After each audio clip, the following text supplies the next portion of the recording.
አገር ሙታለች ዳስ ጣል ብለህ ለትውልድ አይነገር። ወስያዬ ለወጣቶች እሱ ነው። ዳሱን አፍርሱትና ደስ የሚለው ተስፋ ላይ ተቀጣጩ።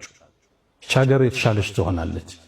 እቺ ሀገር ከስንክሳሯ ወጣ ወደ ከፍታዋ መውጣቱ አይጠራጠር። ከውልደት በፊት እርግዝና አለ።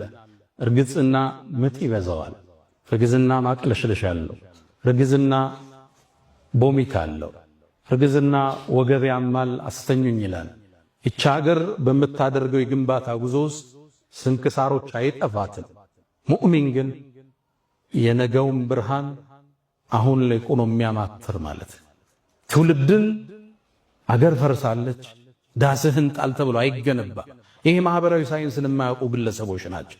ትውልድ እንዴት እንደሚታነጽ የሊደርሺፕን ሳይንስ የማያውቁ ገጣሚዎች፣ አዝማሪዎች ናቸው የሚሉት። ብዙ ጊዜ ችግሩ ምንድነው? ታዋቂ ሰው ስትሆኑ ማህበረሰብን አትቀላቀሉ። ይሄ ፈተና ይገጥመናል። እኔ ሁሌ እላለሁ ለጓደኞቼ ከእስር በፊት ያለው እኔና ከእስር በኋላ አንድ አይደለም።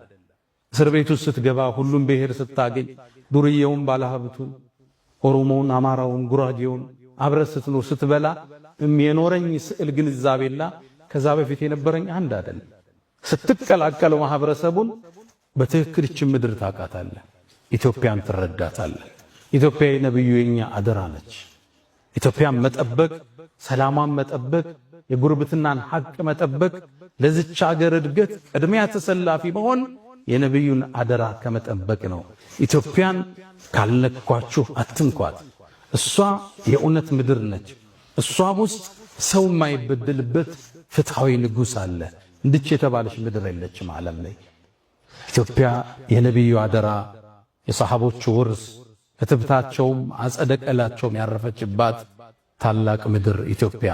እኛ አንድ ከሆነ ከተሰባጠርን፣ ከተግባባን ይችን ሀገር ወደ ከፍታ ማውጣታችን የሚቀር አይደለም።